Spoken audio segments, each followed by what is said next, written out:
Shalom saudara, sukacita dan damai sejahtera Tuhan senantiasa menyertai kita. Kita bertemu kembali di Bible Study CK7. Hari ini juga kita akan belajar sesuatu yang luar biasa dari tribe-nya Gad dan juga Ruben, ya, dimana kita akan belajar sesuatu yang luar biasa yang kita bisa bawa pulang, ya, buat kehidupan kita. Tapi sebelum kita ke sana, mari saya ajak kita semua untuk memuji dan menyembah Tuhan yang kita persiapkan kita semua untuk menerima firman dan supaya mengerti. Thank you Jesus. Ya Rada Bashi. Oh.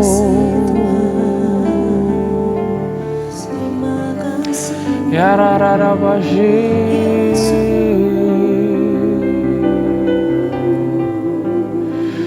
You are good, my Lord. Thank you, Jesus. Thank you,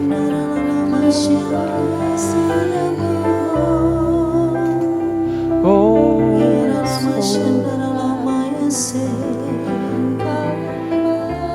Thank you, Jesus. Thank you, Father.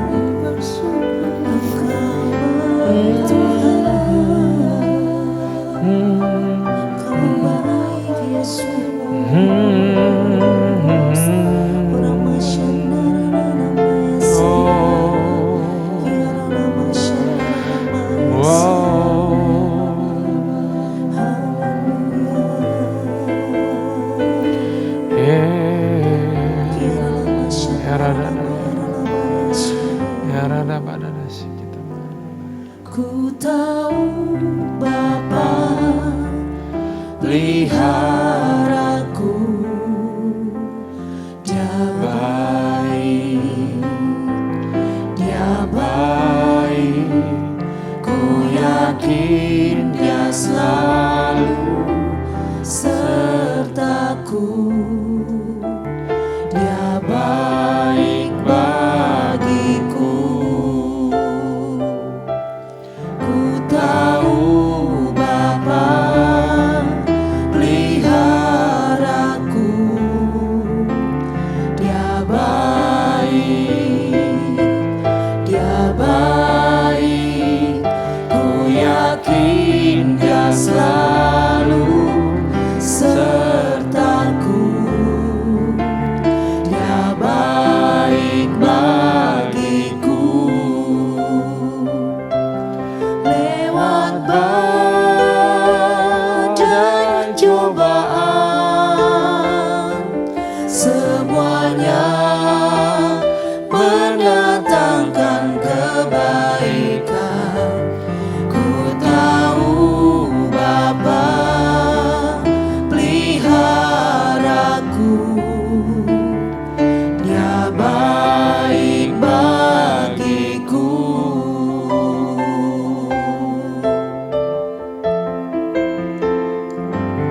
Ku tahu Bapa peliharaku, Dia baik, Dia baik. Ku yakin Dia selalu sertaku.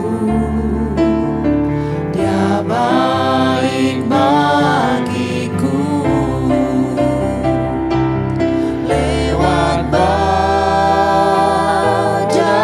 cobaan, semuanya mendatangkan kebaikan.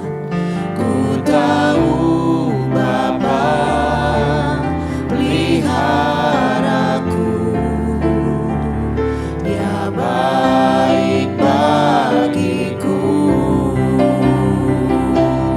Lewat badai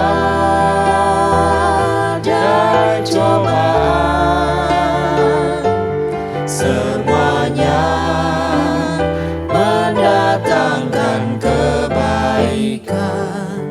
Ku tahu Bapa peliharaku, Dia baik bagiku.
pelihara kami Tuhan. Oh Yararabashi, thank you Lord, thank you Lord, oh thank you Lord, thank you Lord, oh thank you Lord. Terima kasih Tuhan, terima kasih Tuhan. Aku percaya Yes. rancanganmu indah, Bapa, ku percaya Kau turut bekerja dalam segala hal, mendatangkan kebaikan bagiku. Bapa, ku percaya rancanganmu indah. Bapa, ku percaya Kau turut bekerja dalam segala hal, mendatangkan kebaikan bagiku.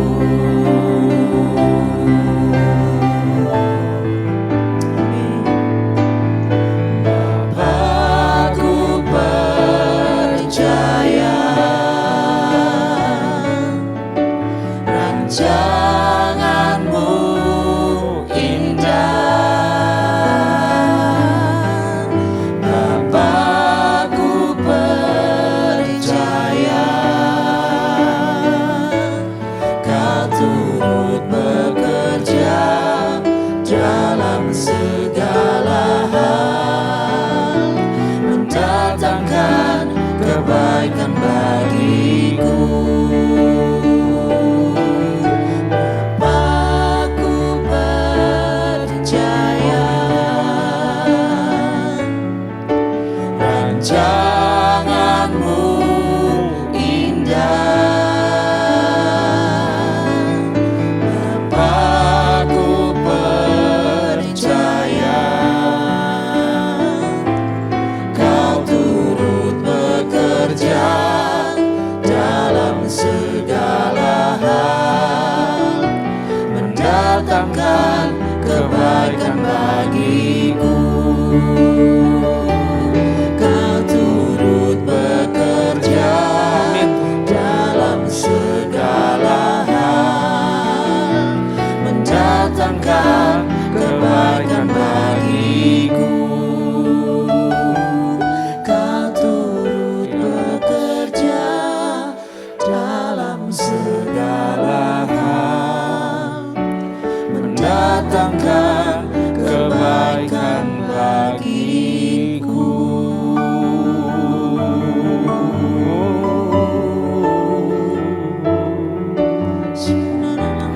Yararabashi, yarararaba, yararaba, yararabashi. Oh, we trust you, Lord. We trust you, Lord. Rancanganmu indah Tuhan, rancanganmu pasti Bapa.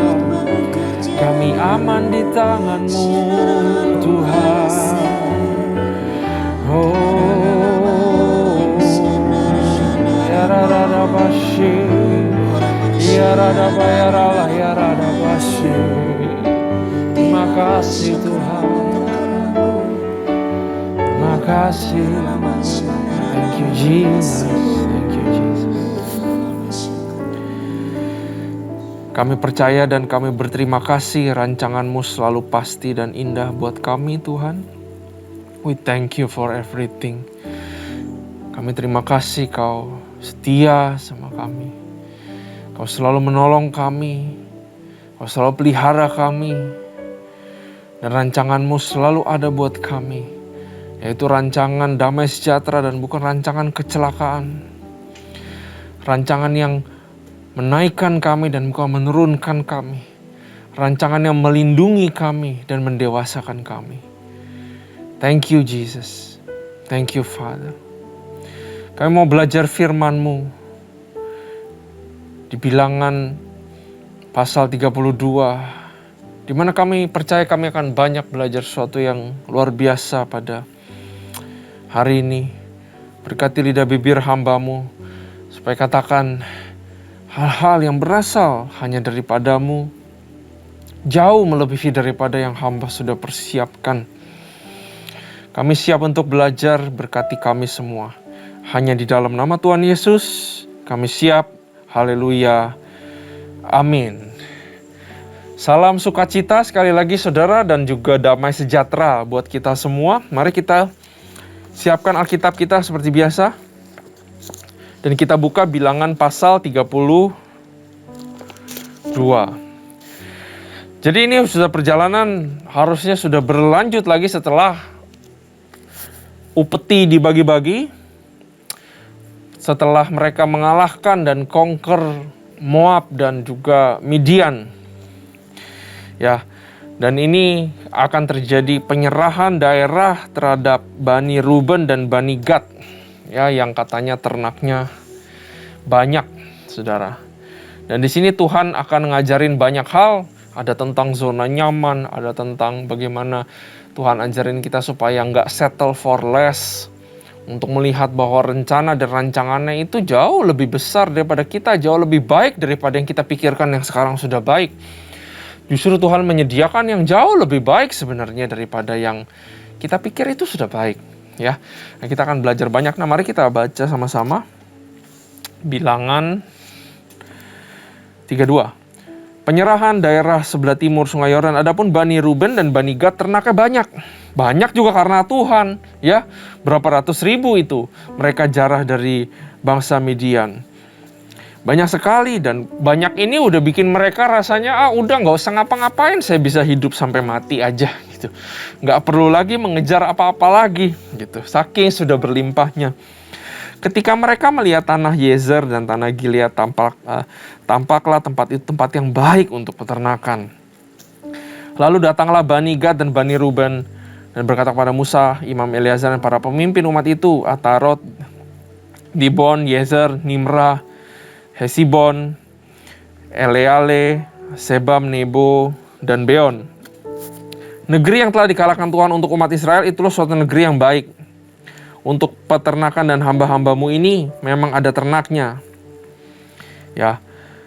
Lagi kata mereka, jika kami mendapat kasih-Mu, biarlah negeri ini diberikan kepada hamba-hambamu ini sebagai milik, dan janganlah kami harus pindah ke seberang sungai Yordan. Jadi mereka rasanya nggak mau ikut perjalanan ke tanah Kanaan. Mereka lihat tempat yang ini sudah enak, udah oke, dan juga mereka sudah banyak ternak, mau ngapain lagi?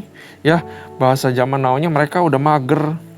Mereka nggak bisa lihat apa yang Tuhan sediakan sebenarnya di depan sana. Ya, mereka menganggap apa yang mereka lihat itu sesuatu yang baik, dan mungkin benar itu sesuatu yang baik. Karena katanya di tanah Yezer dan tanah Gilead ini itu baik tempatnya untuk peternakan. Ya, rasanya mereka bisa settle, bisa bangun kota, dan semuanya bisa sejahtera. Ya, aku percaya their judgment is okay.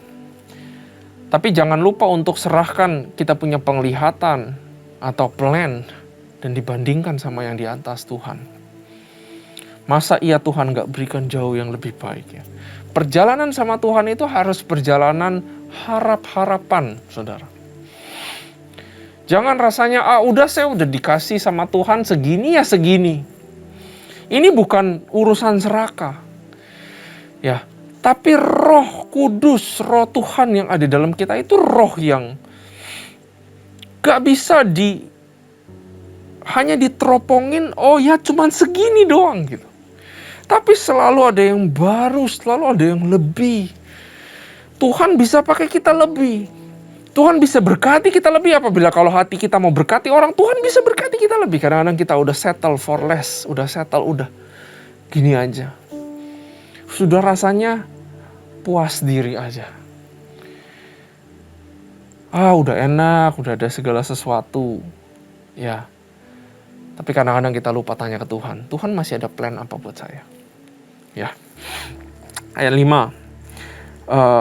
Ayat 5 sudah, ayat 6. Jawab Musa kepada Bani Gad dan Bani Ruben itu.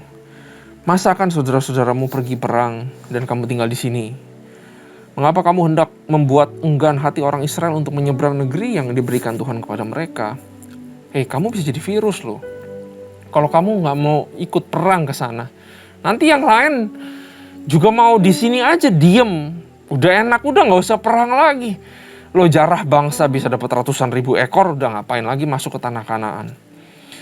Ya, kamu hati-hati kata Musa. Jangan-jangan kamu bisa jadi penyebab bangsa Israel udah berhenti tempat jadi di sini. Kamu nggak inget ya? Dulu leluhur kamu juga karena melakukan hal yang nggak baik, jadinya semua nggak bisa masuk. Ya, makanya di ayat 8 Musa cerita, dia bilang, demikian juga dilakukan bapak-bapakmu ketika aku menyuruh mereka dari Kades Barnea untuk melihat negeri itu, waktu yang 12 mengintai, saudara. Mereka berjalan sampai ke lembah Eskol, lihat-lihat negeri dan membuat enggan hati orang Israel, sehingga mereka tidak mau pergi ke negeri yang diberikan Tuhan kepada mereka. Maka bangkitlah murka Tuhan pada waktu itu, dan ia bersumpah bahwasannya orang-orang yang telah berjalan dari Mesir, yang berumur 20 tahun ke atas, tidak akan melihat negeri yang kujanjikan, dengan bersumpah kepada Abraham, Ishak dan Yakub, oleh karena mereka tidak mengikut aku dengan sepenuh hatinya. Kecuali Kaleb bin Yefune orang Kenas dan Yosua bin Nun, sebab keduanya mengikut Tuhan dengan sepenuh hati.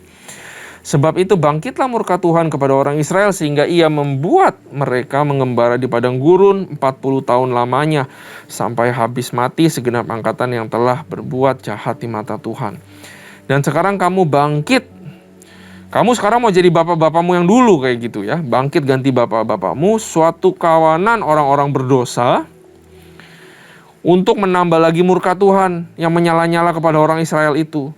Jika kamu berbalik membelakangi dia, maka kamu akan lebih lama lagi dibiarkannya tinggal di padang gurun.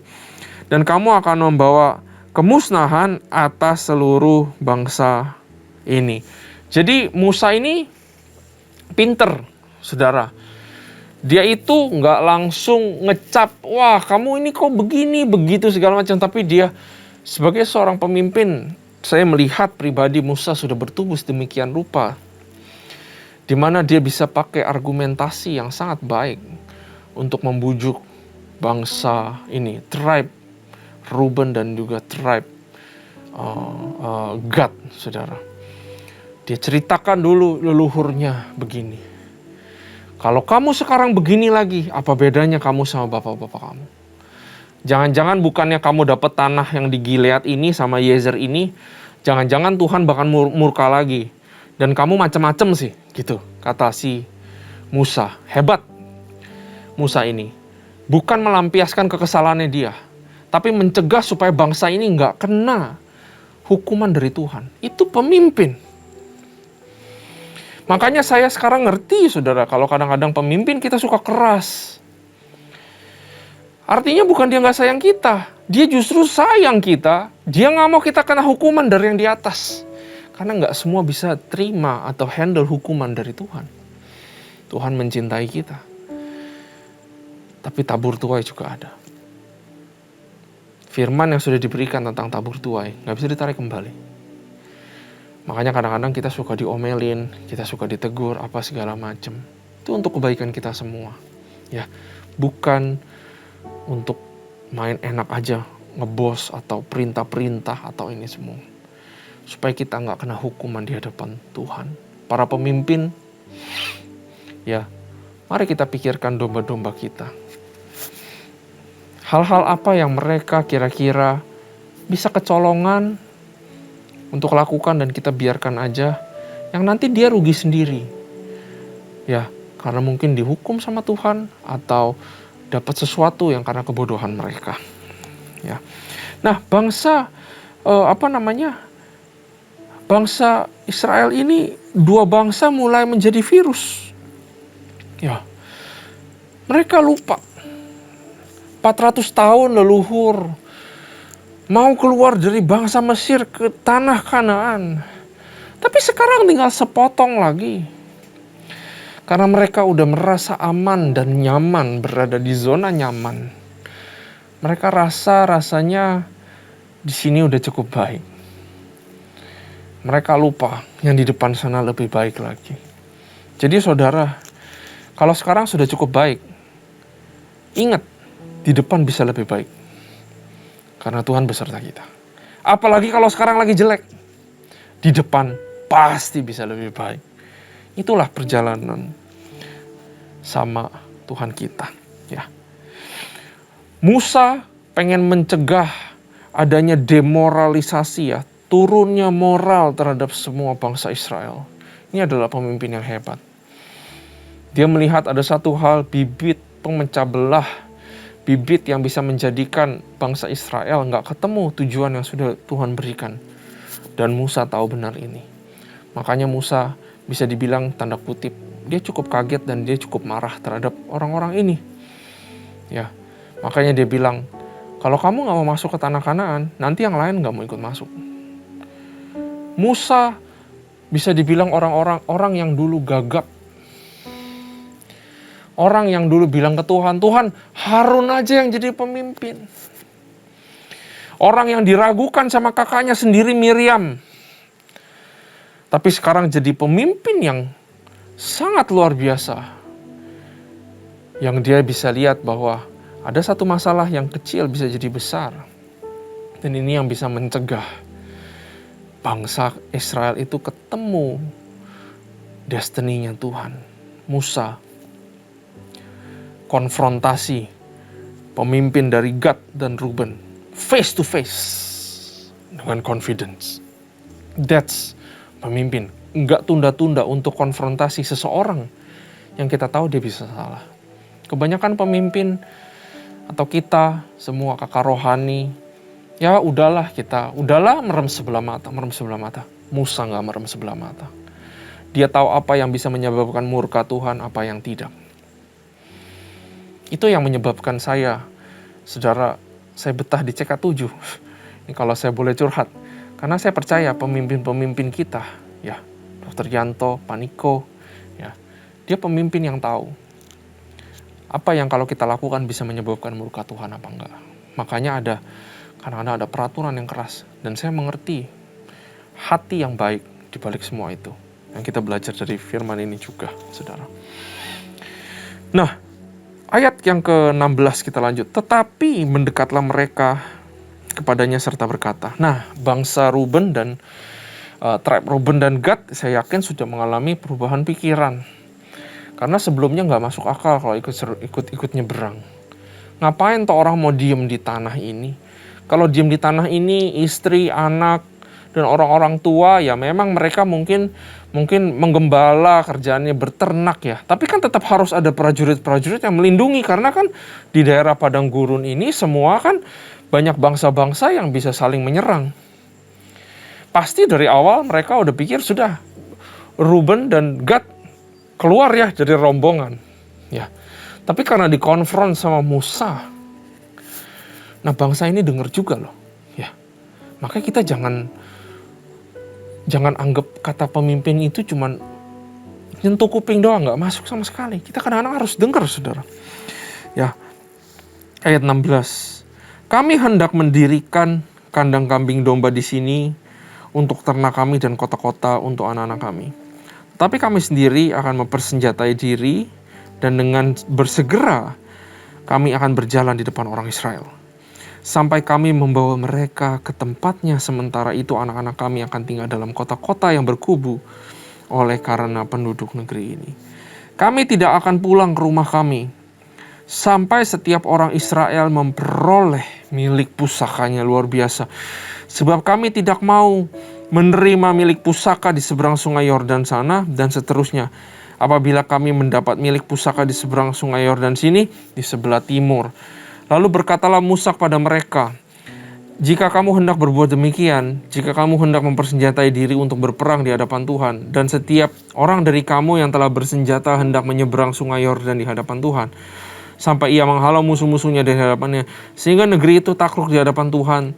Dan jika kemudian kamu pulang, maka akan bebaslah kamu dari kewajibanmu kepada Tuhan dan kepada Israel. Dan negeri ini pun akan menjadi milikmu di hadapan Tuhan, saudara. Nah, tetapi jika kamu tidak berbuat demikian, sesungguhnya kamu berdosa kepada Tuhan, dan kamu akan mengalami bahwa dosamu itu akan menimpa kamu. Nah, saudara, jadi Musa ini, kita lanjut dulu 24 ya, tanggung. Dirikanlah kota-kota bagi anak-anakmu dan kandang-kandang bagi kambing dombamu, dan perbuatlah apa yang telah kamu ucapkan. Nah, saudara, jadi Musa mengizinkan ya bahwa bangsa dua suku ini mau mengantarkan, mau ikut berperang. Ya, tapi yang sisanya ditinggal ya, dalam melepaskan kewajiban saat mereka sudah berhasil Kanaan, dan mereka akan dapat tanah yang emang mereka minta gitu. Dan di sini juga kita lihat bahwa lewat kepemimpinannya Musa berani menagih, dan juga terlihat bahwa bangsa ini mau melakukan responsibility-nya, yaitu untuk maju berperang merebut tanah Kanaan, saudara. Nah, Musa nggak pengen dua suku ini tidak melakukan apa-apa. Mungkin Musa udah pikir, oh iya, ini bangsa udah nggak mau yang terbaik dari Tuhan. Dia mau yang terbaik buat mereka, pikir. Biasanya, saudara, kalau kita ketemu orang-orang yang begini, itu orang-orang yang udah susah ditolong. Dia pikir dia udah baik. Ya, padahal kita mungkin tahu ada yang lebih baik daripada Tuhan. Dia pikir hidupnya udah baik. Tapi kadang-kadang kita suka lihat, wah, orang ini mestinya dia lebih terlibat di dalam gereja. Mestinya dia bisa begini, dia bisa begitu. Tapi kadang-kadang ada orang yang memang sudah settle dan susah untuk diubahkan pikiran. Ya, dari cerita ini kita belajar bahwa akan kita ketemu orang-orang yang seperti ini. Akan ada manusia-manusia yang seperti ini. Dan disitulah dimana kita harus berdoa buat mereka. Supaya terjadi perubahan pikiran, paradigma. Untuk terima sesuatu dari Tuhan yang lebih baik. Untuk terima pengenalan dari Tuhan. Saya nggak perlu mengenal Tuhan. Saya nggak berbuat jahat. Saya bersedekah kok. Saya baik sama orang-orang kok. Iya, tapi kamu nggak kenal Tuhan. Tapi dia nggak bisa mengerti. Dia udah settle for that. Sama seperti Bani, Ruben dan Gad ini. Kita harus berdoa buat mereka. Ya. Nah, saudara, Musa nggak pengen bangsa ini settle begitu aja.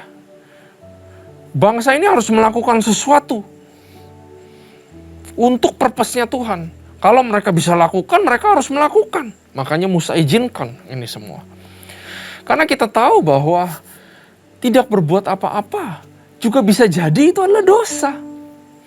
Ya, Yakobus 4 ayat 17 berkata, jika seorang tahu bagaimana ia harus berbuat baik, tetapi ia tidak melakukannya, maka dia berdosa. Dia sudah ditetapkan sama Tuhan. Masuk ke tanah Kanaan, membantu seluruh bangsa Israel untuk berperang. Saat mereka tidak mau berperang, saat mereka mau berdiam diri aja, ya mereka mungkin masih menyembah Tuhan. Tapi di hadapan Tuhan tidak berbuat apa-apa. Apalagi tidak mengerjakan panggilannya. Itu adalah dosa di hadapan Tuhan. Ini adalah tentang panggilan, saudara. Apa panggilanmu? Apa panggilanku? Semua sibuk. Saya juga sibuk, saudara. Ya, sehabis rekaman ini saya harus balik kerja lagi. Tapi kalau memang Tuhan sudah panggil, Tuhan sudah berikan kesempatan, kalau kita tidak mau melakukan dan kita tidak mau mengambil, itu dosa di hadapan Tuhan. Karena itu kita harus tahu panggilan kita apa, saudara. Ya, mari kita lanjut baca ayat 25 dan kita akan habisin, saudara. Maka berkatalah Bani Gad dan Bani Ruben itu pada Musa, hamba-hambamu ini akan berbuat seperti yang diperintahkan Tuanku. Anak-anak dan istri-istri kami ternak dan hewan kami akan tinggal di sini, di kota-kota Gilead. Tetapi hamba-hambamu ini akan menyeberang di hadapan Tuhan untuk bertempur. Yakni setiap orang yang bersenjata untuk berperang seperti yang dikatakan Tuanku. Ya. Lalu Musa memberi perintah mengenai mereka kepada Imam Eleazar dan kepada Yosua bin Nun dan kepada kepala puak dari suku-suku Israel. Kata Musa kepada mereka, jika Bani Gad dan Bani Ruben itu telah menyeberangi sungai Yordan bersama-sama dengan kamu untuk berperang di hadapan Tuhan, yakni semuanya orang yang bersenjata untuk berperang, dan jika negeri itu telah takluk kepadamu, maka haruslah kamu memberikan tanah Gilead kepada mereka sebagai milik. Tetapi jika mereka tidak menyeberang dengan bersenjata bersama-sama dengan kamu, maka haruslah mereka menerima tanah miliknya di tengah-tengahmu di tanah Kanaan. Lalu Bani Gad dan Bani Ruben itu menjawab, apa yang difirmankan Tuhan kepada hamba-hambamu ini akan kami lakukan. Kami sendiri akan menyeberang dengan bersenjata di hadapan Tuhan ke tanah Kanaan, tetapi bagi kami tetaplah tanah milik pusaka kami di seberang sungai Yordan ini. Jadi mereka tidak mau lagi melihat yang terbaik yang akan Tuhan sediakan, tetapi mereka juga mau menjalankan panggilannya, mereka mau menuntaskannya itu. Ya, jadi mereka bisa dibilang berdiri di tengah-tengah, baik enggak, jahat juga enggak. Maka Tuhan membiarkan mereka. Kalau tidak mau berkat yang lebih, tidak mau melihat sesuatu yang Tuhan sudah sediakan, ya sudah, gitu. Ya. Ayat 33, lalu Musa memberikan kepada mereka, kepada Bani Gad, kepada Bani Ruben, dan kepada setengah suku Manasye bin Yusuf, kerajaan Sihon, raja orang Amori, dan kerajaan Og, raja Basan, yakni negeri mereka beserta kota-kotanya di seluruh negeri itu, dengan daerah-daerah setiap kota itu. Maka Bani Gad membangun kota-kota Dibon, Atarot, Aroer, Atarot Sofan, Yezer, Yokbea, Bet Nimra, Bet Haran sebagai kota-kota yang berkubu dan sebagai tempat kandang-kandang kambing domba.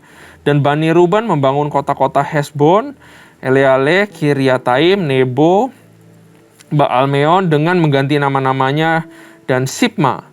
Ya, dan mereka memberi nama lain kepada kota-kota yang dibangun mereka itu. Bani Makir bin Manasye pergi ke Gilead, mereka merebutnya dan menghalaukan orang Amor yang ada di sana. Lalu Musa memberikan Gilead kepada Makir bin Manasye, dan diamlah ia di sana. Yair anak Manasye pergi merebut dusun-dusunnya dan menamainya Hawot Yair. Nobah pergi merebut Kenat dengan segala anak kotanya dan menamai Nobah menurut namanya sendiri. Nah saudara, untuk menutup Bible study kita, coba lihat diri kita sendiri. Ya, apakah kita sudah puas diri dengan apa yang ada? Saya nggak ngomong tentang harta duniawi, saudara. Karena kalau harta duniawi, saya rasa nggak ada yang bisa puas. Ngomongin jabatan, kekuasaan, nggak ada yang bisa puas. Tapi mari kita lihat diri kita sendiri di hadapan Tuhan. Apakah saya worship God cuman begini? Apakah skill saya memuji Tuhan cuman begini? Apakah saya baca firman Tuhan cuman begini? Apakah pengenalan saya cuman begini? Apakah saya hanya orang Kristen yang mingguan aja ke gereja? Apakah saya sudah jadi orang yang puas diri dan sudah enak-enak duduk di dalam zona nyaman? Buat saya pribadi, apakah saya puas hanya melayani seperti ini sekarang? Apakah saya puas hanya seperti ini di hadapan Tuhan? Ini adalah satu refleksi yang luar biasa, bahwa mengenal Tuhan, ikut Tuhan, it's unlimited. Tidak ada satupun pendeta sehebat apapun yang berani atau boleh ngomong di hadapan Tuhan, wah saya udah tahu semua tentang Tuhan. No. Jangan cuma stay di Gilead dan Yezer, tapi maju terus di dalam kerohanian, bertumbuh lebih lagi di hadapan Tuhan. Baru dari situ kita lihat kehidupan kita yang lain. Masa anak saya cuma segini, masa finance saya cuma segini, saya tahu Tuhan murah hati. Don't settle for that. Ya, selama kita berjalan sama Tuhan, selama kita mengenal Tuhan, Saya nggak pernah takut ya untuk meminta lebih daripada Tuhan di dalam hal-hal yang lain. Karena Tuhan itu adalah Tuhan yang memberikan. Don't settle for less. Don't settle for mediocrity. Jangan cuma begitu-begitu aja. Terutama ini pesan untuk para orang-orang muda. Jangan cuma begitu-begitu aja. Tapi kejar terus menjadi pribadi yang lebih hebat. Mengasah soft skill, hard skill, kerohanian, karakter kita. Setiap hari maju terus, dan juga maju terus. Kadang-kadang kita suka pikir, this is enough. Cuman segini yang Tuhan bisa beri. Tapi saya mau beritahu bahwa Tuhan kita adalah Tuhan yang tidak terbatas. Amin, saudara. Mari kita berdoa. Bapa, kami belajar luar biasa bahwa kami terus harus mengejar purpose daripadamu, Tuhan. Gak cuman begini-begini aja. Tapi biarin kami bertanya, Tuhan masih punya apa buat kami? Tuhan masih bisa pakai apa buat kami? Tuhan masih bisa pakai apa buat saya? Tuhan mau pakai saya lagi di mana? Dan biar kami juga mengerti panggilan kami, Tuhan. Dan mengerjakan panggilan kami, Tuhan. Dan supaya kami jadi orang yang responsible terhadap panggilan kami. Kenapa kami diciptakan? Kenapa kami dipanggil di tempat ini? Ya Tuhan. Terima kasih Tuhan, terima kasih ya Bapa. Kami belajar banyak dari bilangan pasal 32. Semua karena hikmat, penyertaan dan berkat daripadamu. Terima kasih Tuhan, terima kasih Bapa. Kami excited untuk terus belajar firman-Mu. Hanya di dalam nama Tuhan Yesus Kristus kami telah memuji, menyembah, kami telah belajar, kami telah dikoreksi dan kami berterima kasih. Hanya di dalam nama Yesus. Haleluya. Amin. Tuhan Yesus memberkati.